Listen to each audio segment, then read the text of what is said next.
I would rather you did. Okay, 3, 2, 1. All right, this is our first recording. This is Mark Bueno and Joe Espino, and we're going to be talking about our favorite Elvis songs. We figured this was the best way to start and the worst way to end. So we're both huge fans of Elvis, so we thought, like, what better way than to pick the 5 songs that we both love and then just talk about why we love them briefly. So you want to go or? Sure. Now, I don't know much of the history of Elvis that you know. Whereas I know everything. And I don't know where a lot of these songs came from. I know that he didn't write much of his music. He didn't write anything. If any of his music. But for me, my favorite songs of his are It's Now or Never, which is a very popular one. Marie's Her Name, that's his latest flame. That's a good one. Of course, Suspicious Minds. It's like one of his most overly played songs, but you know what? It's actually a good song. It's not a bad song. It's a good song. Good Luck Charm is like probably my favorite song. I love that song. That's funny. And then Don't.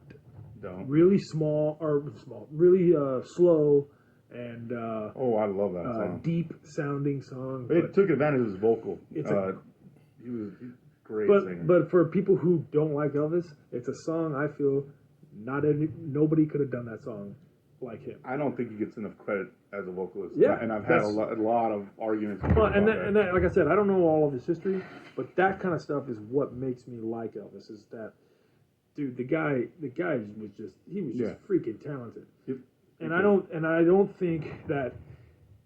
Yeah, he played music that black people were singing that wasn't being accepted, and some people think that he came and just stole it. No. I don't think that was the way at all. No. Because if that was the case, why didn't everybody do that? No, he brought something to the table. Exactly. He brought something to the table that not everybody could do. No. But that's just my 2 cents. So. I couldn't agree more. I cannot agree more. I'll give you my 5 picks. Let me just quickly, because we're going to go through this. It's Now or Never is actually an Italian song, O Sotto Mio. O Solo Mio. They based it off of that. His latest flame, I don't know who wrote that. I'll skip through. Don't is written by Jerry Lieber and Mike Stoller. Those are the guys that wrote Hound Dog, my favorite song, Love Me, and they wrote a ton of hits for a lot of people. And he actually told them, write me a real pretty love song, a love song that I can really sing. And say they wrote the song with his vocal in mind. So it really stands to what you're saying. Is that because what I would say, I'm a ridiculous Elvis fan. Right? My buddy here knows that. But what I'm kind of speaking to is what Joe said very beautifully, is that he was an incredible vocalist. As a singer, I feel he's the greatest. Did he play guitar? No. Did he write? He didn't write anything. They gave him publishing credits on songs he didn't write. That's a whole other story for a whole other podcast. It wasn't really his fault. He didn't really fight it either. As a singer, I do not feel that he has an equal as a singer. And Joe put it best. If everybody else could have done it, how come nobody did? Yeah. So we'll run through my 5, which is Love Me, which is my absolute favorite song of all time. Don't Ask Me Why, which is off the King Creole soundtrack. Love that song. I forgot to Remember to Forget, which is one of the songs from the early mid-50s when he still was kind of just like he wasn't really a nationally known guy yet. He was kind of a hillbilly star at that point. Puppet on a String, which is in the 60s. But Joe's picks are all in the early mid-60s, which is when I thought he did a lot of his best studio work. Puppet on a String, I feel, is like right there. And then When My Blue Moon Turns to Gold Again, which goes back to the 50s stuff, and that's when they were still a combo where it was really just a bass, some really good guitar from Scotty Moore, and Elvis and his voice, man, and that's really where it comes down to. So let's go back to It's Now or Never. He had just gotten out of the Army. He had, at the time, roomed with a guy who was an opera singer. I can't remember his name right now. It'll come to me in a minute. And that guy kind of trained him to kind of open his vocals, kind of sing more out of his throat and just sing bigger. And that was the first thing he did when he got out of the army. And what do you love about that song, Joe? I like the like Spanish sounding guitar. Yeah. It's like it's just I don't know. It's a cool sounding song. Yeah. There you go. Perfect. It's a cool song. I don't know. Cool song. And just one of those songs where it doesn't sound old school. It doesn't sound like this song's from the 50s. Like, it's kind of like a timeless song. I don't know. I like it. Again, I don't know much. I can't go into details on stuff. Yeah, because I'm an idiot. But that's just what I get from it. Then his latest Flame, that's just a cool sound, like tempo song. If I can stop you quickly, it's now or never. I feel like he was flexing his muscles a little bit there. Like, look what I can do now. Oh, heck yeah. He's like, I can. I'm not a lot of people don't realize it, and this happened to Sinatra as well. Which is we're going to probably do that soon. These guys were teen idols, but they were legitimate singers. They were not, Yeah, they weren't gimmicks. Yeah, they could actually perform, and I think that was Elvis's way of saying, like, hey, I'm back, like this is what I can do as a vocalist. I'm sorry, but I just wanted to make that point there. His latest Flame? His latest Flame, just a cool tempo of a song. Yeah. I love the acoustic guitar in that song. That dum dum dum dum dum dum. Yeah. It's kind of going the whole way, like from when it starts to when it ends. The song is just kind of moving. I thought it's pretty good. And Marie's her name. Yeah. His latest Flame. The prettiest green eyes and Marie's her name. Yeah. Good song. Latest Flame. So Suspicious Minds is an easy one. What is it about you? That was one song that didn't get the approval of Colonel Parker that I know of. Well, they wanted copyright on everything. So what happened was you weren't allowed to pitch songs to Elvis. If you pitched them a song and they didn't have the copyright, it was bedlam. You get fired pretty much. But somebody pitched that song to him and he liked it. And they said, no, we need the publishing. And he said, I don't give a damn. I want to record a song. So Elvis said this. Yeah. And I can't remember the name of the publisher, but he knew he had him over a barrel. So, yeah, they tried really hard to get him not to record that song. But he knew it was good, and his studio engineer, I want to say it was Felton Jarvis. Go ahead and correct me on that. Knew it was going to be a hit. I believe you. So they knew it was going to be a hit and said, he puts this on wax, it's going to be money. But they wanted to control everything to we can do this, by the way, and we probably will, about why Elvis Presley died. But that was really part of it, is that he wasn't really allowed to be creative and do what he wanted to do. And that song, is it not tailor-made for Elvis Presley? Oh, totally. 100%. He just knocks it out, right? Like he's there. He's in the pocket the entire time, and high, low, and he can even do karate kicks when he was singing it. Now, this was late 60s, Suspicious Minds? Early 70s. Early 70s. Okay. I believe. Yeah, somebody else did it. I can't remember who. And then it's when he hit the studio. Like the thing about Elvis is that we're getting off track here.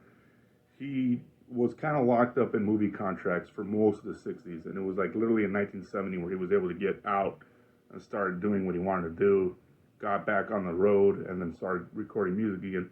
That was around that time that song came along. I would be remiss if I told you I can guarantee and nail down the dates, but that was when he started trying to do what he wanted again, and they punished him for making that song. And he fell into the drug abuse. But that's not what we're here to talk about. Good Luck Charm, one of my favorite. Just you want to call it a throwaway song? I wouldn't, but it's just a good little ditty. I guess I don't know. I don't have a better word for it. It is. Yeah, love the lyrics and just again just a cool little tempo. Yeah, don't take it too seriously. Yeah, you know, it's not a. And that's the one thing about a lot of his songs. Suspicious Minds is an all around great song, I think. Right. But like some of these songs, they aren't like masterpieces. You know, it's kind of like some of them are. Kind of, I know, but like kind of like Beatles songs. You know, it's 3-chord percussions. It's real simple, but 8 days a week. But goddamn, it works. You know, they made it work, and that's why I think. And, you know, things are popular for a reason. You know, right? Yeah. People like them for a reason. You know, like you have to understand that. There's too many hipsters that think like. Oh. Yeah, because people think simplicity is like, you know, elementary or like but that's not the truth. Sometimes people can try to make songs too complex, and it's like this. Yeah. Come on, you guys. Don't take yourself too seriously. This song sucks. Putting the keys in the ignition of your car is pretty simple, but you still got to do it if you want to drive. Yeah. So then we come to, and because we're already running late. Don't is my favorite of Joe's picks. Don't is my favorite. I love that song, and so again, as Jerry Lieber and Mike Stoller, and I think he was able to just let out his vocal, just completely just blow it out, and just go and deep, you know, deep sounding voice. And he was still young at the time too. It was before he went to the army, I believe. And just kind of I don't know, what really attracts me even to this day now is his raw emotion when he really just lets it go. And I think that song is one of the best examples of him just going. And that's to me, no disrespect, Joe, but that's my number one of No disrespect at all. I agree with you. It's a great song. So we'll run through mine. I'll do a lot faster because I'm a nerd. There you go. Love Me, also written by Jerry Lieber and Mike Stoller. My quick story about that is that Jerry Lieber and Mike Stoller did not respect Elvis at all. They didn't like him. And so they got contracted, I think because it was RCA, and they didn't care for him. They thought he was kind of like a teeny bopper guy. Like they thought he was Justin Bieber. And these guys were writers for the studio, or yes, but no. They were they wrote for Big Mama Rosie, wrote Big Mama Thornton. I'm sorry, wrote Hound Dog. They had like a bunch of blues hits. They were not like they weren't Justin Bieber guys. They got contracted by RCA, and RCA said write a song for Elvis, and they didn't like him very much. They're like, I'm not gonna write for this nerd, you know, like. We wrote for legitimate black stars, you know. Like I can't remember. You'll have to look it up. They wrote for African American blues artists that were like underground guys, and they're like, we're not gonna write for this fucking grease-haired movie star dude. And then they met him, and they found out that he knew everything they knew. He had listened to all their albums, but the first song they wrote for him was "Love Me." And if you put the lyrics down and said, treat me like a fool, treat me mean and cruel, but love me. Break my faithful heart, tear it all apart, but love me. They wrote it as, fuck you. We're not supposed to swear, but they wrote it as it was a send-up. They were making fun of him. He made it a number 2 hit. Wow. Because of the emotion he threw into it. And that's what I remember. That's what really drew me to that song. Is that I remember being 16 and having a crush on a girl, and they're just thinking, treat me like a fool, treat me mean and cruel. And he just poured his emotion into it like he did everything he ever did, in those days at least. And it was Jerry Lee and Mike Stoller, and then they worked with him for many years afterwards. They loved him after that. And Joe's song Don't is a song that he actually commissioned them to write. They said, he goes, write me a love song. So he